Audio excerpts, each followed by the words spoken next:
오늘 하나님께서 우리에게 주시는 말씀은 출애굽기 33장 12절에서 23절입니다. 12절에서 23절 제가 봉독해 드리도록 하겠습니다. 모세가 여호와께 아뢰되 보시옵소서, 주께서 내게 이 백성을 인도하여 올라가라 하시면서 나와 함께 보낼 자를 내게 지시하지 아니하시나이다. 주께서 전에 말씀하시기를 나는 이름으로도 너를 알고 너도 내 앞에 은총을 입었다 하셨사온즉 내가 참으로 주의 목전에 은총을 입었사오면 원하건대 주의 길을 내게 보이사 내게 주를 알리시고 나로 주의 목전에 은총을 입게 하시며 이 족속을 주의 백성으로 여기소서. 여호와께서 이르시되 내가 친히 가리라. 내가 너를 쉬게 하리라. 모세가 여호와께 아뢰되 주께서 친히 가지 아니하시려거든 우리를 이곳에서 올려보내지 마옵소서. 나와 주의 백성이 주의 목전에 은총을 입은 줄을 무엇으로 알리이까? 주께서 우리와 함께 행하심으로 나와 주의 백성을 천하 만민 중에 구별하심이 아니니이까? 여호와께서 모세에게 이르시되 내가 말하는 이 일도 내가 하리니 너는 내 목전에 은총을 입었고 내가 이름으로도 너를 알미니라. 모세가 이르되 원하건대 주의 영광을 내게 보이소서. 여호와께서 이르시되 내가 내 모든 선한 것을 내 앞으로 지나가게 하고 여호와의 이름을 내 앞에 선포하리라. 나는 은혜 베풀 자에게 은혜를 베풀고 긍휼히 여길 자에게 긍휼을 베푸느니라. 또 이르시되 내가 내 얼굴을 보지 못하리니 나를 보고 살 자가 없음이니라. 여호와께서 또 이르시기를 보라, 내 곁에 한 장소가 있으니 너는 그 반석 위에 서라. 내 영광이 지나갈 때에 내가 너를 반석 틈에 두고 내가 지나도록 내 손으로 너를 덮었다가 손을 거두리니 내가 내 등을 볼 것이요 얼굴은 보지 못하리라. 아멘. 오늘 하나님께서 우리에게 주신 말씀 본문 또 강설하도록 하겠습니다. 오늘은 이 본문 속에서 우리에게 주시는 여러 가지 교훈들이 있지만 특별히 모세가 중보 기도한 내용, 구체적으로 모세가 기도한 내용 속에서 우리가 또 이렇게 깨달을 수 있는 하나님께서 우리에게 주시는 교훈. 그래서 오늘 이 두 번째 대지는 우리가 하나님께 사랑받는다는 거. 우리가 이런 좀 생각을 해봤으면 좋겠어요. 하나님께 내가 사랑을 받았다. 이 의미. 그래서 우리가 다 확신하시죠? 하나님이 날 사랑하신다. 근데 그 하나님이 날 사랑하신다고 할 때 그 나를 사랑하신다는 말씀을 우리가 더 성경적으로 더 온전히 이렇게 이해하고 받아야겠다. 그게 무슨 의미인가? 좀 그런 내용들을 좀 살피려고 해요.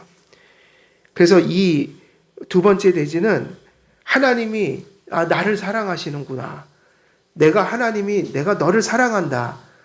라는 확신이 사실은 어디로 이것이 이 의식이, 이 믿음이, 그리고 이 사실이 어떤 열매로 나타나야 될 것인가. 많은 사람들이 하나님께 사랑받기를 원하고 자기가 누구보다 사랑받았다고 자초하면서 살아가지만 그러나 그 사랑이 어떤 방향으로 응답되고 열매 맺어야 될지는 좀 잘 모르는 것 같아요.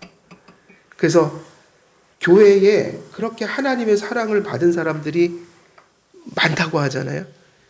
그래서 교회들 막 찬양 집회하면 하나님이 여러분 사랑하십니다. 그러면 막 넘어가잖아요.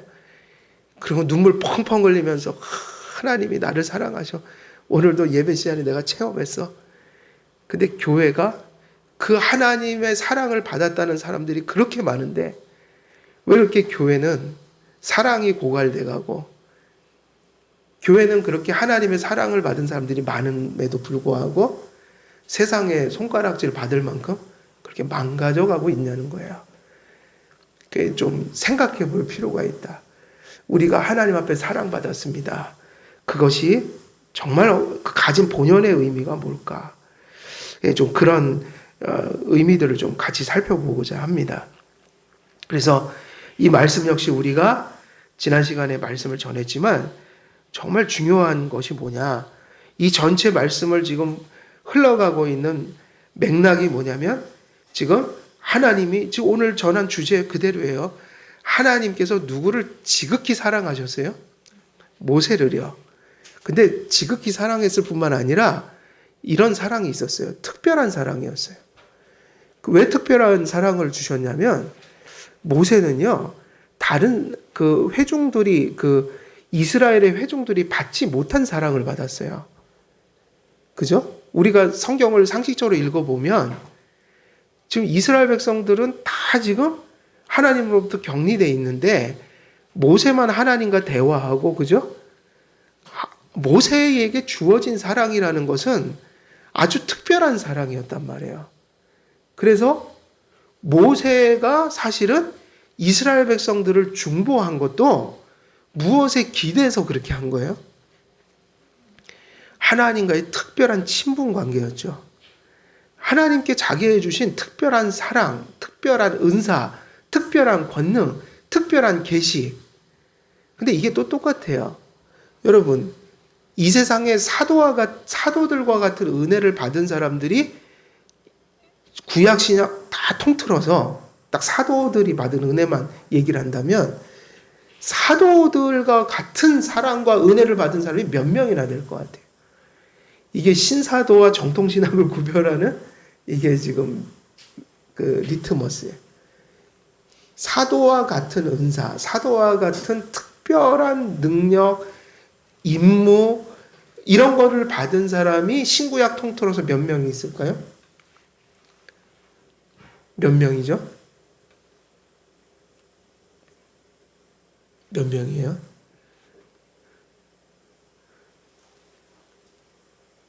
이게 빨리 나와야 되는데. 큰일이네요. 이게 빨리 나와야 됩니다. 그냥 팍 떠올라야 돼요. 우리 교회에서는. 사도가 몇 명이죠?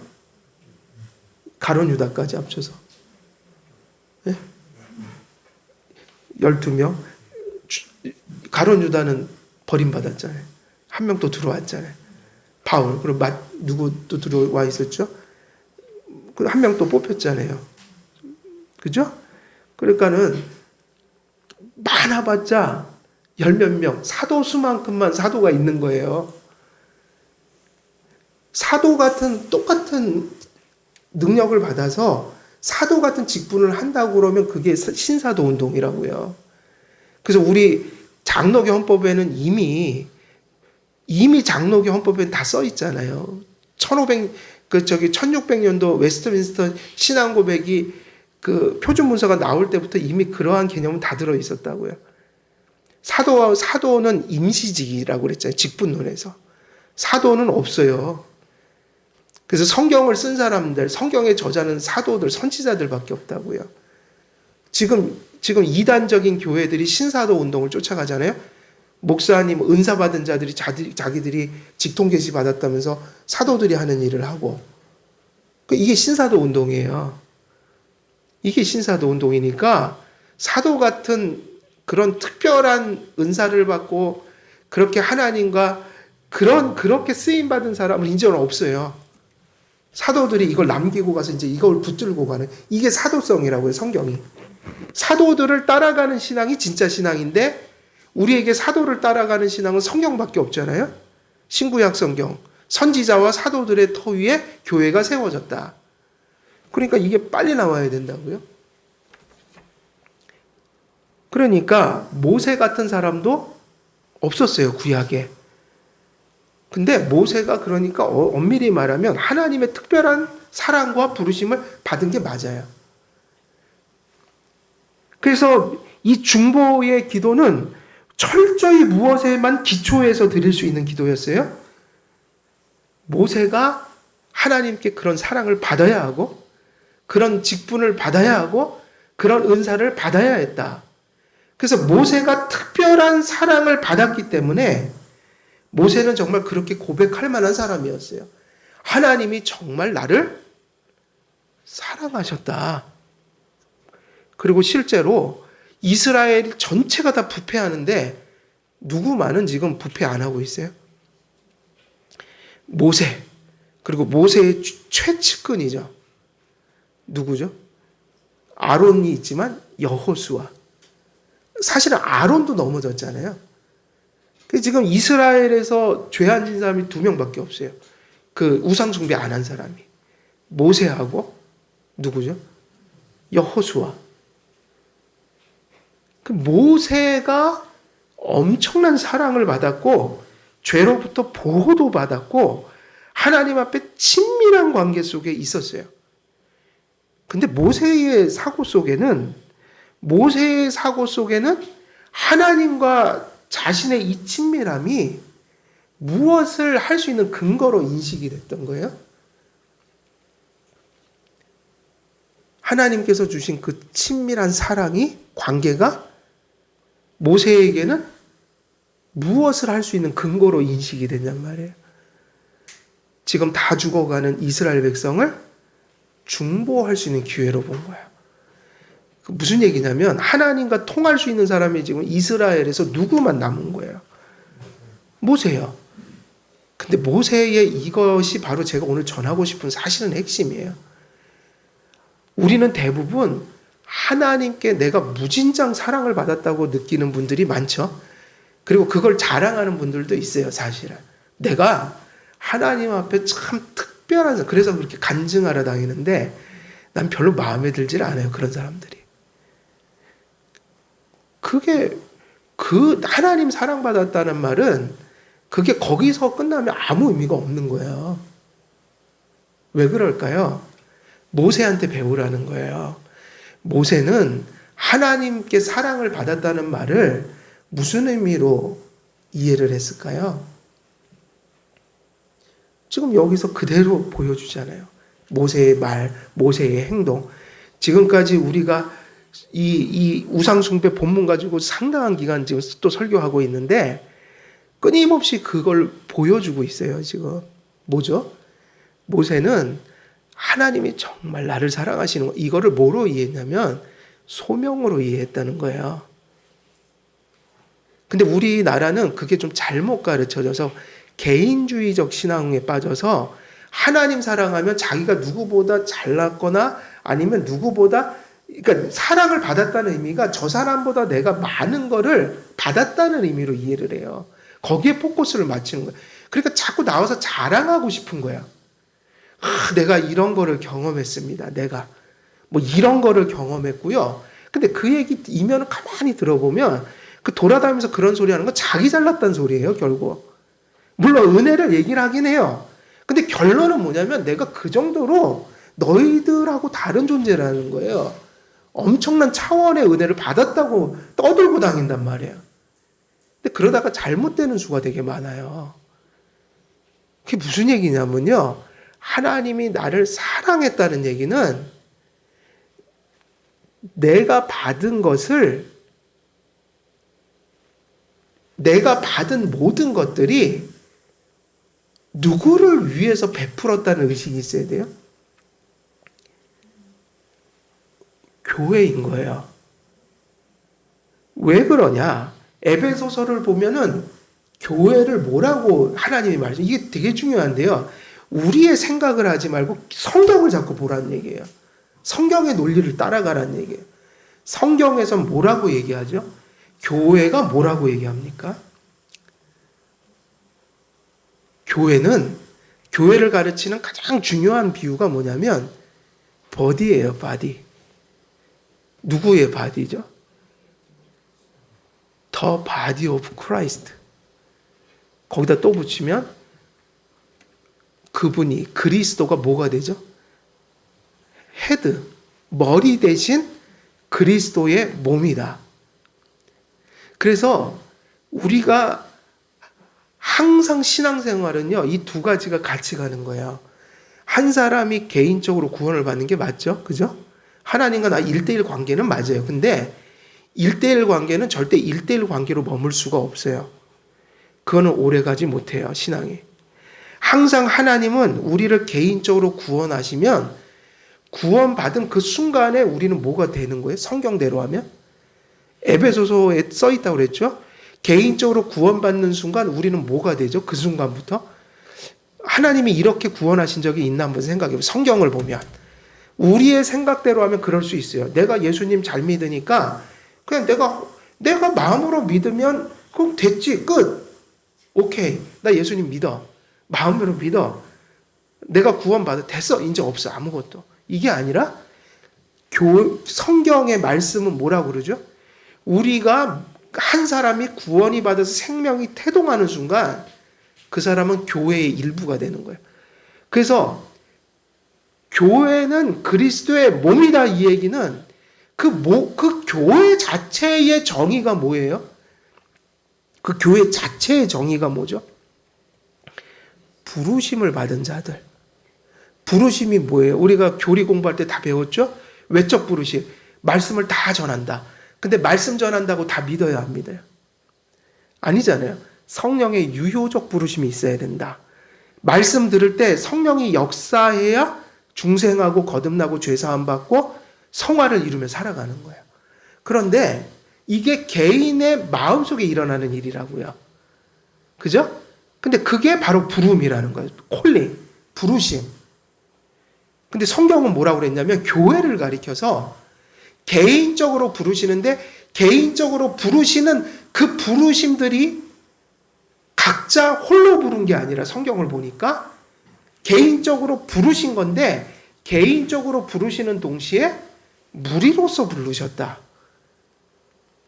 그러니까 교회가 누구냐면 그 부르심 받은 사람 한 사람 한 사람들의 무리인 거예요. 근데 하나님께서 한 사람이 구원을 받는 순간 교회의 일부가 되게 하셔서 내가 개인적으로 하나님의 자녀가 되고 구원을 받는 일과 무엇이 분리될 수가 없는 거예요? 교회의 일부가 되는 것이 분리가 될 수가 없는 거예요. 그래서 여러분은 성경에 보면 교회가 이제는 더 이상 예배당이 아니라 지금 오늘도 일주일 동안 열심히 분투하시면서 사셨죠? 지금 여러분들이 가정에서, 직장에서, 그리고 여러분들이 그 일주일 동안 생활했던 그 장소들이 다 무슨 장소냐면 교회가 돌아다니고 있는 거예요, 지금. 흩어져서. 한길교회가 그래서 이렇게 주일날은 모여야 돼요. 이 모임이 없으면 흩어져 있는 그 몸의 실체가 보이질 않아요, 세상에서. 그래서 6일 동안은 흩어져 살다가 주일에는 어떻게 하라고 하신 거예요? 회집을 해서 이렇게 가시적으로 교회 형태가 나타나는 거예요. 그러나 일주일 동안은 어떻게 흩어져서 교회들이 각각 자기의 삶의 터에서 흩어져서 교회로서 움직여 다니고 있는 거예요. 그래서 여러분들이 세상의 빛과 소금이 가능해지는 거예요. 그러니까 이게 같이 가야 되죠. 교회에 모일 때가 있고 또 어떻게 할 때가 있어야 돼요. 흩어져야지 거기서 세상의 빛이 비출 거 아니에요. 그러니까 여러분 이거를 절대로 균형을 잡아야 돼요. 교회 공예배 우선순위가 있죠. 이게 안 되는데 어떻게 생활 예배가 되겠어요. 이 공예배를 소중히 여기시고 여러분의 6일의 삶의 힘과 터로 삶으시라는 거예요. 그 주일날 은혜를 받고 가셔야 돼요.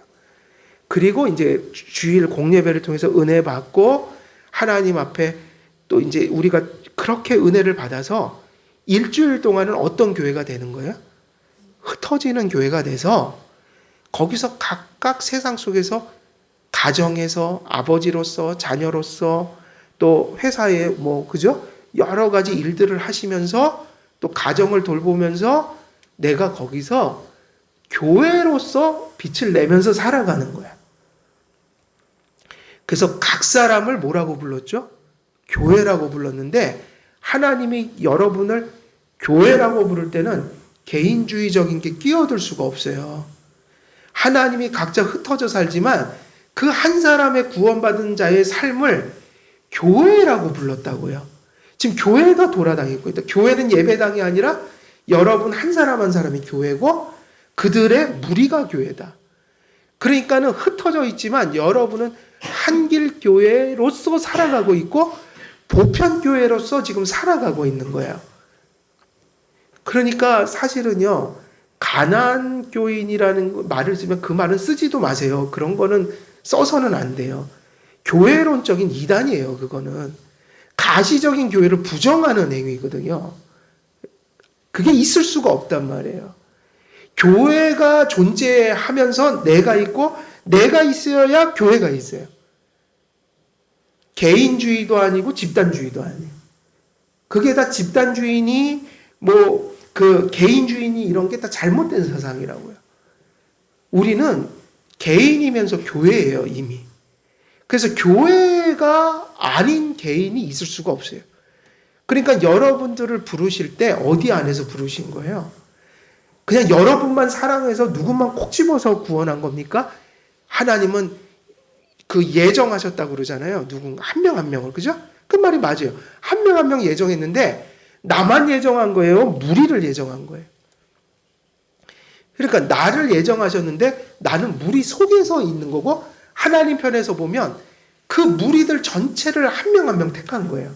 그러니까 하나님은 개인적으로도 관계하시지만 그 개인을 교회로 보시고 또 관계하시니까 교회가 없는 개인의 신앙이 있을 수 있다 없다?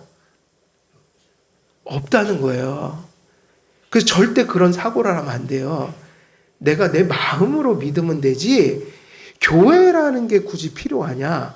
근데 교회는 필요하고 안 필요하고 문제가 아니라 그건 실존이에요. 그냥 우리가. 구원을 받으면 필요해서 교회를 나가고 안 나가는 게 아니라 그게 우리의 존재의 일부라는 거예요. 각 개인들이 교회니까. 어떻게 교회를 부정할 수 있겠어요? 그래서 사실은 여러분들이 구원을 받은 것도 교회라는 곳을 통해서 전도를 받은 거예요. 엄밀히 말하면. 그리고 성화라는 것도 결코 혼자 되는 게 아니라 성화야말로 아주 교회론적인 의미를 담고 있어요. 그래서 세상의 종교는 항상 자기가 어떤 종교적인 도를 깨닫고 거룩한 존재가 되려면 산으로 혼자 올라가요. 그죠? 성향이 그렇죠. 근데 기독교는 어디로 가라고 그래요? 성화가 되려면? 홀로 있으면 성화가 아니에요. 그래서 교회를 보내요. 그게 참 이상하죠. 여러분이 생각해도 어디로 가야지 더 내 마음이 수양이 될 것 같아요? 세상적으로 보면 산으로 가는 게 낫죠. 아무도 상대 안 하고. 근데 그게 안 된단 말이에요. 그게 바로 종교라는 거예요. 그렇게 해서 도인이 되는 건 하나님이 볼 때 성화가 아니에요. 제가 중요한 말씀 드릴게요. 성화는요, 개인적으로 자기 잘났다고 다른 사람보다 뛰어난 사람 되는 게 성화가 아니라, 여러분, 성화가 거기에 있을까요? 관계에 있을까요? 하나님이 말씀하시는 성화가 자기가 무슨 도인처럼 되는 게 성화예요? 관계성 속에 성화가 있는 거예요? 율법을 예수님이 이미 가르쳐 주셨잖아요. 율법을 지키는 게 뭐죠? 요약하면 하나님을 사랑하고 이웃을 사랑해라. 그럼 성화가 뭐냐면요, 뭐 이런 게 아니라니까요. 자꾸 이렇게 거룩해지고 뭐 이렇게 말을 뭐 이렇게 대단하게 고풍스럽게 하고, 이게 아니라 이 죄 많은 사람들이 모여서 서로에게 죄가 많고 흠도 많은데 성화된다는 의미는 우리가 자꾸만 그런 개인주의적으로 가면 안 되고, 성화는 어디에 있냐면 율법이 핵심이 그거니까, 하나님의 뜻이. 그죠? 내 하나님을 사랑하고 이웃을 사랑하라. 그럼 무슨 얘기냐? 우리 모두가 부족한데 산속에서 홀로 그렇게 도인처럼 이렇게 혼자 살 때 그거는 사실은 그건 성화가 아니다. 왜냐하면 하나님은 사랑하라고 그랬지 도인처럼 되라고 말씀하신 적이 없는 거예요. 그러니까는 뭐가 성화냐면은 하나님 관계, 이웃 관계, 특별히 이웃 관계는 죄 많고 뭐가 많고 부족한 인간들이 그렇게 뒤섞여 사는 그 공동체 속에서 예수님 때문에, 성령님의 은혜로, 말씀이 우리를 빚어가는 그 은혜 때문에 우리가 그런 부족한 가운데서도 서로를 수용하고 이해하고 사랑하고 섬기는, 그 완전할 수 있어요, 없어요? 없잖아요? 완전할 수 없는데 성화 자체가 그 관계이기 때문에, 하나님과 이웃 관계이기 때문에 그 교회 속에 들어오니까 모두 있었겠어요.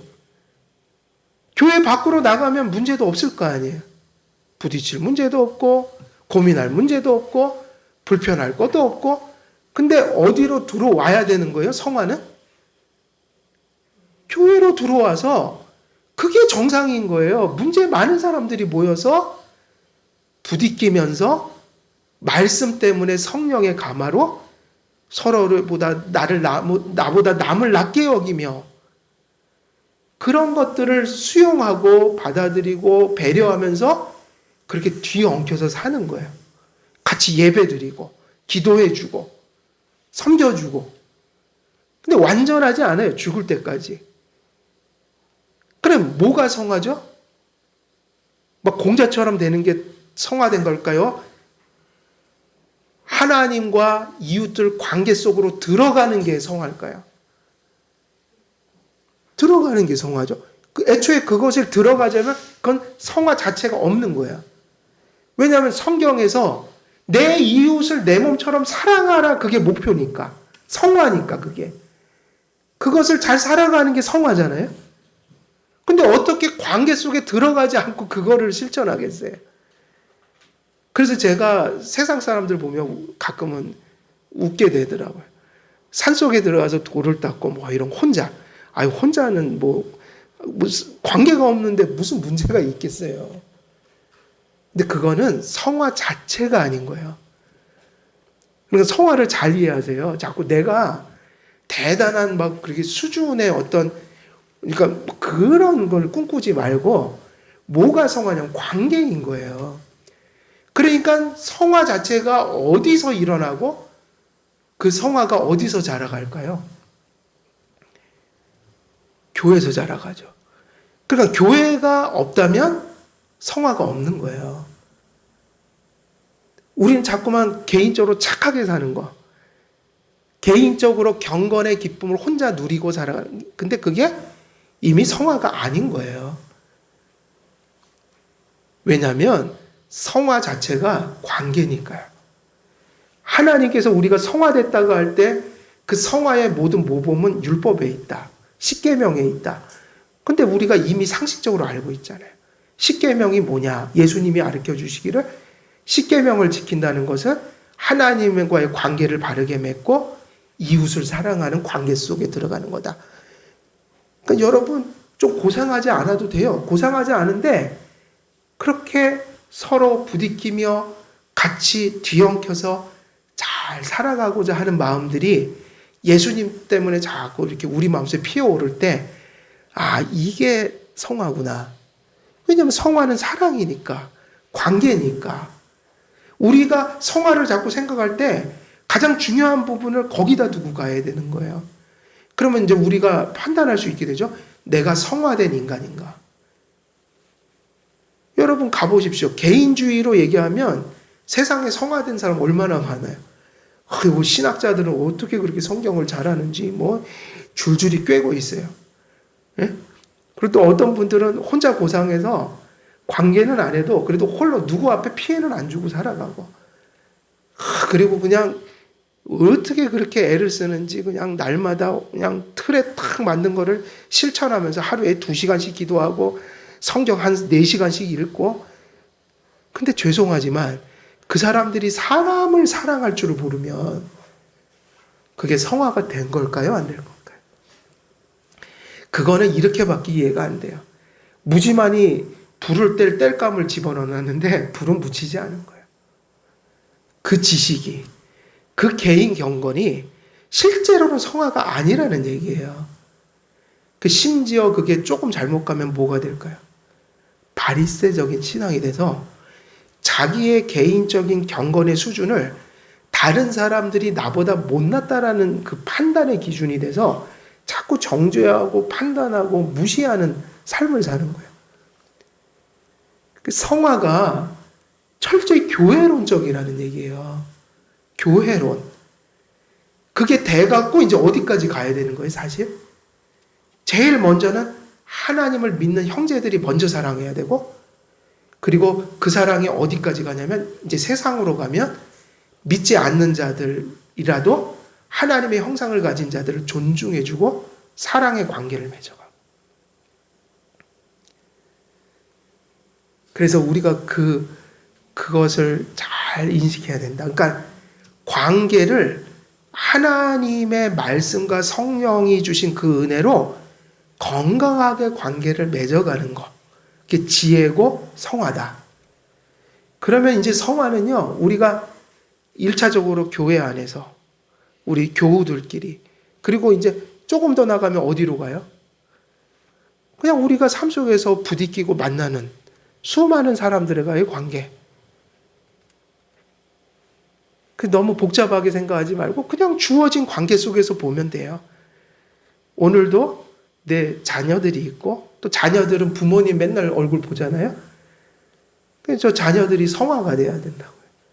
부모님을 공경하고 부모님을 바르게 바라보고 또 부모님들은 자녀들을 세상적인 것으로 양육하는 게 아니라 하나님의 뜻으로 양육해주고 잘 돌봐주고 그게 성화인 거예요. 그게 그러니까 우리 삶 속에 있는 수많은 크고 작은 관계들 속에서 그걸 하나님의 뜻 가운데서 관계를 맺어가고 버텨가고 극복해가고 성숙해가고 그럼 그걸 한마디로 얘기하면 뭐죠? 사랑이다. 근데 모세가 사고하는 방식을 보세요. 우리가 만약에 지금 오늘날 한국교회 이 보편적인 그런 성도들의 사고방식으로 보면 모세처럼 이렇게 대해줬다. 그러면 어떻게 금방 이단이 나와요. 하나님 사랑받았다는 걸 잘못 이해하는 거예요. 자기가 특출나다고 그렇게 생각하기 시작하는 거예요.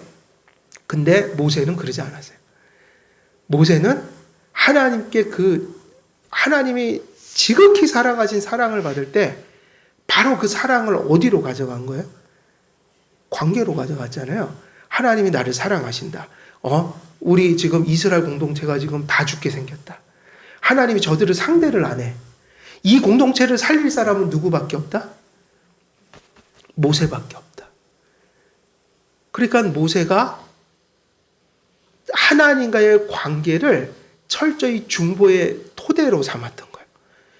그 얘기는 무슨 얘기죠? 하나님이 모세야, 내가 너를 사랑한다. 이 말씀을 무슨 말씀으로 이해한 거예요? 소명으로 이해한 거예요. 성도님들 복잡하게 생각하지. 또 이러면 그래, 하나님 나를 지극히 사랑해. 또 이제 목사 돼야지, 선교사 돼야지. 자꾸 이런 데로 가져가지 마시고요. 오늘날은 목사가 이제 줄어들어야 돼요. 할 수만 있으면 줄어들어야 돼요. 예? 소수의 사람들만 목사 되라. 목사 많이 될 필요 없어요. 그리고 정말 성도님들의 저는 경건이 중요한 것 같아요. 목사들은 이제 더 이상 많이 안 생겼으면 좋겠어요. 정말 뽑아도 극소수의 사람을 뽑았으면 좋겠어요. 근데 뭐가 올라갔으면 좋겠냐면 성도들의 경건이 평준화되는 그 은혜가 있었으면 좋겠다.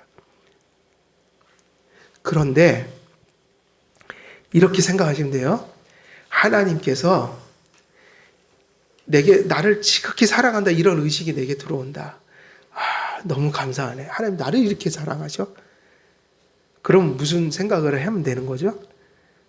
근데 옆에 있는 가족들 있죠. 1차는 가족이에요. 가족도 사랑 못하는데 누굴 사랑해요? 그리고 이제 어디로요? 교회에서 오늘 이렇게 같이 예배드리는 우리 형제 자매들. 그리고 어디로 가져가요? 직장에 가면 또 직원들이 있고 또 동료들이 있고 그죠? 그리고 이제 여러분들 이렇게 스쳐 지나가는 모든 사람들, 오늘 내 삶의 반경 속에 그죠? 스쳐 지나가는 사람들, 하나님이 내가 너를 사랑한다 이 생각이 딱 들 때, 확신이 들 때 그렇게 가면 되는 거야. 하나님께서 내게 이렇게 큰 사랑을 주셨으니 오늘도 내 가족을 사랑하라고 말씀하고 계시구나. 이 받은 사랑으로 누굴 사랑하라는 거예요? 내 가족을 가까운 데서 찾으세요. 그리고 목사 되고 성경 이거 하지 말고 그냥 내 옆에 있는 사람들이라도 내가 열심히 사랑해야지. 그리고 오늘 이렇게 예배드리는 한 그리스도를 모시는 우리 교우들을 사랑해야지. 그리고 조금 더 가면 오늘도 예를 들면 장사하는 분들은 오늘 내게 찾아오는 손님들 정성을 다해서 내가 우리 이윤미 성도님 이제 커피 또 이렇게 하시면 진짜 정성을 다해서 장인 정신으로 커피를 내려서 이렇게 이웃들에게 기쁨을 주고 또 그걸 통해서 기회가 되면 복음도 전하고 이게 지금 성화고요. 이게 우리가 사랑받은 것을 온전하게 이렇게 가져가는 방향인 거예요. 너무 이렇게 대단한 거를 하려고 하지 말고 그게 교회가 건강해지는 길이에요. 여러분들을 스쳐가는 사람들을 이렇게 사랑하고자 하는 마음. 또 살다 보면 왼수가 생기잖아요. 그죠? 왼수가 생기잖아요. 그러면 또 그거를 어떻게 신앙으로 극복할까? 이런 싸움을 하면서 살아가는 게 성화다. 그러니까 관계라는 게, 릴레이션십이라는 게 사라지면, 그러니까 하나님 관계는 신앙이지만, 그죠? 그 사랑이 이웃 사랑으로 나타날 때는 그 관계를 우리가 이해하지 못하면 성화 자체가 시작이 안 되는 거예요. 자꾸 이제 이런 거죠. 우리 몸을 불려가는 게 성화가 돼버리는 거죠. 자꾸 뭐 지식을 불리고, 뭐 성경 읽는 시간을 늘려갖고 거기서 자기 만족을 했고. 근데 3시간, 4시간 읽으면 뭐예요? 결국은 하나님과 인간의 관계를 못 하는데, 거기는 성화가 없는 거거든요. 그래서 하나님이 나를 사랑하셨다 생각이 든다는 것은, 그 확신이 든다는 것은, 이 받은 사랑으로 내가 누군가를 지금 사랑하라는 부르심 속에 있구나. 그래서 큰 거 보지 말라는 거죠. 가까운 곳에 있는 가족, 내 이웃, 내 동료, 내 뭐 직장 상사, 혹은 내 밑에 있는 그러한 부하 직원들, 뭐 수없이 많은 스쳐가는 관계들 속에서, 그러니까 세상의 인간적인 정이 아니라 무엇으로 그들을 섬기는 거예요? 말씀의 가치관을 가지고 안 믿는 자들에게는 전도하는 자가 되고, 믿는 분들에게는 그 말씀을 나누는 자가 되고, 그런 관계를 자꾸 성숙하게 가져가는 게 성화다. 그래서 바로 이 모세가 누구의 모형일 수밖에 없는 거예요? 예수 그리스도의 모형일 수밖에 없는 것이다. 모세가 하나님과의 친밀한 관계를 통해서 다 죽어가는 이스라엘 백성들을 중보했던 것처럼, 사실은 모세가 모형이었다면 그 실체가 누구신 거예요? 그리스도시잖아요. 근데 그리스도가 바로 우리를 어떻게 중보하신 거예요? 바로 그 친밀한 관계로 사실은 중보하실 수 있었어요. 모세는 중보자가 될 수 있어요, 없어요? 사실은 모형은 될 수 있어도 실체가 될 수 없잖아요. 항상 신구약의 중심은 누구인 거예요? 예수 그리스도시잖아요. 근데 예수님이 어떻게 중보의 실체가 될 수 있나 생각해 보세요. 그것은 인간들이 가질 수 없는 성부와 성자의 친밀함이 있었기 때문에 중보할 수 있었던 거예요. 그게 무슨 얘기냐면, 예수님이 어떤 분이어야지 우리를 위해서 중보할 수 있냐면, 하나님을 향해서도 상대할 수 있고, 누구를 향해서도 상대할 수 있어야 돼요? 사람을 향해서도. 그러니까 이분은 하늘과 땅을 넘나드는 분이 돼야 돼요. 관계에 있어서. 근데 예수님이 어떤 분이었냐면, 삼위일체로 얘기하면 위격의 구별성을 가졌으나 본질에 있어서 누구와 하나이신 분이에요? 성부 하나님과 본질에 있어서 하나인 하나님이에요. 이런 친밀한 관계가 있어요. 하나이셔요. 그리고 위격적으로 얘기하면 상호 내주하시는, 그죠? 아버지가 내 안에, 내가 저 안에. 절대로 인간도 그런 관계는 들어갈 수 없어요. 삼위일체 안에서만 일어나는 그 삼위일체적인 그 관계가 있는 거예요. 그 위격에 있어서 성부와 성자와 성령. 그래서 이거를 상호 내주라고 할 때 아버지가 아들 안에, 아들이 아버지 안에. 그래서 예수님이 그러죠. 아버지가 내 안에 있고 내가 아버지 안에 있는 것처럼 저희들도 우리 안에 있게 하소서. 근데 인간은 삼위 그런 관계로 갈 수가 없어요. 피조물과 조물주의 관계이기 때문에. 근데 삼위의 관계는요, 그거는 인간이 하나님과 맺을 수 없는 관계. 그러니까 성부와 성자의 관계라는 것은 감히 인간이 헤아릴 수 없는 그런 연합이 삼위일체 안에 있다. 그래서 예수님이 하나님이면서 하나님의 아들이셨죠. 그래서 누구와 소통할 수 있어요? 성부와 소통할 수 있다. 그래서 누구를 중보할 수 있는 거예요? 우리를 위해서 모세처럼 탄원할 수가 있는 거예요. 그런데 이 하나님으로서는 인간에게 다가올 수가 없어요. 오늘 모세도 하나님이 너 내 얼굴은 못 봐. 내 등만 못 봐. 밖에 못 봐. 내 얼굴을 보면 너는 죽어 그랬잖아요. 그 얘기 무슨 얘기죠? 인간이 신성을 그대로 다이렉트하게 대할 수가 없으니 예수님이 하나님이면서 또 뭐를 입고 오신 거예요. 그래서 성탄, 그죠? 성탄의 정신은 성육신 정신이죠. 인간의 육신, 인간의 본성을 입고 오셨다. 영혼과 육체, 인간에게 속한 모든 것을 그분이 취하셨다. 그래서 그분이 하나님인 동시에 하나님이 없어진 게 아니라 언제나 하나님이신데 신성의 변화가 없이 육신을 취하셔서 어떻게 되신 거예요? 완전한 인간이 되신 거예요. 그래 이제는 누구를 대할 수 있는 거예요? 사람. 그래서 예수님께서요, 하늘과 땅을 넘나드는 중보자가 될 수 있어요. 그래서 이게 소위 말하면 뭐와 비슷한 브릿지, 다리. 유일하게 우리 편에서는 하나님께 못 가요. 우리 편으로서는 죄 지은 우리 인간들이 하나님께 갈 수가 없다. 근데 누구는 가세요? 죄 없으신 예수님께서 중보자가 되셔서 우리를 위해 하나님께 나갈 수가 있다. 중보자로서. 우리를 가슴에 끌어안고 마치 그 구약의 제사장들이 우리 전에 설교했죠? 이스라엘 백성들의 이름을 새긴 돌을, 그죠? 또 보석을, 그 보석을 그 몸에 부착하고 지성소로 들어갔잖아요. 하나님을 독대할 수 있는 그 친밀한 관계 속에서 인간이 되셔서 우리에게 또 찾아올 수 있는 존재가 되셔서 양쪽을 소통시키는 유일한 존재가 됐다. 이 모세하고 모형적으로 보면 똑같아요. 이스라엘에서 아무도 이스라엘 백성을 위해서 빌어줄 자가 없던 거예요. 아무도 이스라엘의 사정을 하나님께 토로할 수 있는 존재가 없었던 거예요. 모세는 그 일을 할 수 있었다. 근데 한 가지밖에 없어요. 그게 뭐였죠?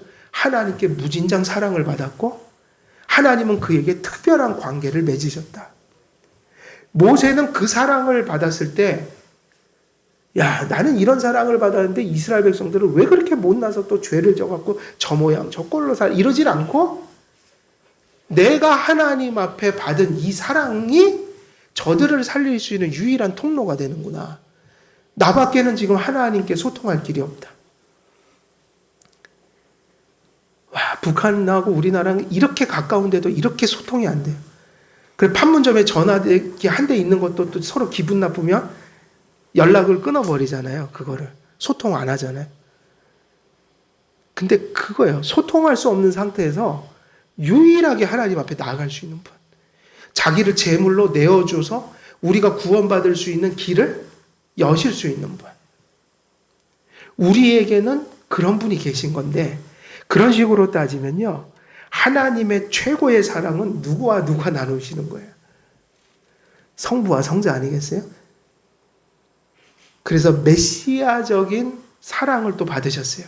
그냥 하나님의 아들의 사랑이 아니라 중보자로서 하나님이 세워주시고 메시아로 세운 자를 향한 하나님의 사랑으로 사랑해 주신 것이 있어요. 그래갖고 성경에 보면 그 세례 받으실 때도 그랬고, 그 모세가 그 영광 중에 나타났을 때도 예수님이 변화산에서 무슨 음성이 꼭 들렸나요? 중요한 시기에 저는 내 사랑하는 아들이라 너희는 저의 말을 들어라. 항상 예수님을 하나님이 형이상학적인 아들, 그러니까 삼위일체적인 아들, 그리고 메시아적인 아들, 중보자로 세운 자로서의 아들, 이것을 확증할 때마다 무슨 얘기를 하셨냐면 사랑 얘기를 하셨다고요. 저는 내 사랑하는 아들이다. 그러면서 하신 말씀이 뭐냐면 너희는 저의 말을 들어라. 그러면요, 이 얘기가 무슨 얘기죠? 예수님께는 이는 내 사랑하는 아들이요 라는 말이 뒤바꾸면요, 저 죽어가는 미련한 백성을 위해서 너만이 저들을 구원할 수 있는 유일한, 내게 와서 저들을 대속하고 저들의 죄사함을 위해서 내게 간청할 수 있는 유일한 자격을 가진 자다. 그게 뭐로 나타났냐면요, 거기서 절정에 달한 거예요. 저는 내 사랑하는 아들이라. 예수님께는 뭐로 받아들여지냐면 십자가를 지라는 얘기예요. 오늘 이 말씀 속에서 시간이 되어서 여기서 이제 마쳐야 될 것 같은데, 오늘 모세가 12절에서 그렇게 얘기해요. 주께서 전에 말씀하시기를 나는 이름으로도 너를 알고 너는 내 앞에 은총을 입었다 하였은즉. 그러니까 모세가 하나님께 중보할 때 무엇을 가지고 지금 중보하는 거예요? 무엇을 가지고, 지난 시간에 좀 말씀드렸죠? 하나님이 하신 약속 가지고 중보를 했다고요? 다시 말하면 모세가 지금 백성들을 구원하기 위해서 중보할 때 그 내용이 뭐냐면, 하나님 제게 은혜를 베푸셨지 않습니까? 하나님은 이름으로도 저를 알고 계시지 않습니까? 이 얘기는 뭐냐면 하나님께서 저를 사랑하셨다는 얘기고 은혜를 베푸셨다는 얘기고 모세를 하나님이 알아주셨다는 얘기예요. 이름으로도 너를 알고는 모세와 관계를 맺어주셨다. 그럼 모세는 무엇을 가지고 중보를 하는 거예요? 하나님의 은혜를 그에게 베푸셨고 그의 이름을 알아주셨고, 그것을 달리 말하면 예수님께 말씀하시듯 내가 너를 사랑하였고, 그것이 모세가 하나님 앞에 나아갈 수 있는 유일한 방법이었고 유일한 토대였어요.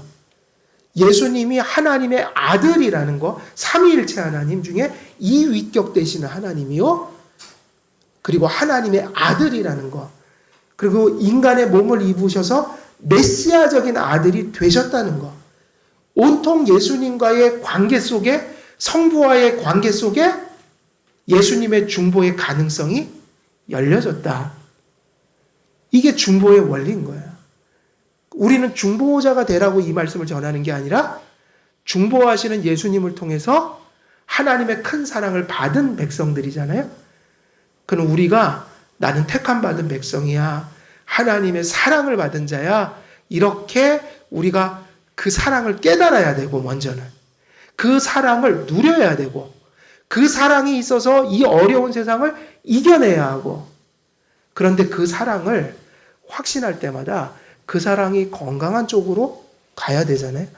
그게 뭐라고 그랬죠? 이제 결론인데 오늘 여기까지밖에 못할 것 같아요. 무슨 의식으로 가야 한다? 내가 사랑을 받은 것은 그 받은 사랑으로 우리가 사랑해야 될 어떤 소명이 있다는 걸 가르쳐주고 있다는 거예요. 그래서 그게 성화다. 성화는 개인적인 것이기도 하지만 무슨 인식이 있어야 될까요? 교회론적인 인식이 있어야 하고, 그리고 그게 어디까지 가야 되냐면 세상에 나가서 그 사랑을 가지고 빛과 소금이 돼야 된다는 그러한 지상명령, 그러한 데까지 우리 이 의식이 이르러야 한다. 그렇게 본다면 하나님께 택함받고 하나님께 구속적인 사랑을 받는 거는, 그래서 우리 그 구원받은 자의 삶의 일종의 토대인 거예요. 그래서 여러분에게 무슨 확신이 있어야지 신앙생활을 할 수 있는 거예요. 하나님께서 여러분을 택하시고 여러분을 사랑하셨다는 데부터 출발을 해야 되는 거예요. 그게 정말 있다면, 그리고 그 진리를 믿는 믿음이 바른 길로 가고 있다면 우리는 결국 사랑할 수밖에 없는 거죠. 이러한 의식들이 하나님에 대한 사랑 속에 우리 안에 녹아 있어야 한다. 그래서 우리 한길교회 모든 성도님들은 성령님의 은혜와 말씀의 확증을 받아 내가 하나님께 택함을 받고 사랑이 받았다는 큰 충만 속에서 살아가시며, 여러분들이 그 사랑을 누릴 뿐만 아니라 이제 세상 속에서, 교회 속에서 여러분의 가까운 이웃들에게 그 사랑을 전하는 그런 하나님의 사랑이 될 수 있도록 여러분에게 큰 은혜 임하시기를 우리 주 예수 그리스도의 이름으로 축원드립니다. 기도하겠습니다. 살아계신 하나님 아버지, 참으로 허물과 죄로 죽었던 저희들 예수님의 피값으로 사랑해 주시고 또 구원해 주시니 너무 감사합니다. 아버지 하나님 앞에 상상할 수도 없는 그 너무 큰 사랑을 우리 모두가 받았음을 또한 감사드립니다. 아버지 하나님, 이 큰 사랑을 받았사오니 우리의 심령 속에 성령님께서 날마다 내적으로 증거해 주셔서 그 사랑에 대한 확신으로 충만하여 우리의 어려운 삶을 잘 이겨낼 뿐만 아니라 또 주변에 있는 우리의 교우들과 또 이웃들에게 그 받은 사랑을 나누어 주며 또 함께 그 하나님의 나라를 향해서 걸어가는 우리 모두가 될 수 있도록, 또 그러한 하나님 나라의 부름을 받은 우리의 소명이 되어질 수 있도록 하나님 함께해 주옵소서. 감사드리옵고 우리 주 예수 그리스도의 이름으로 기도드리옵나이다. 아멘.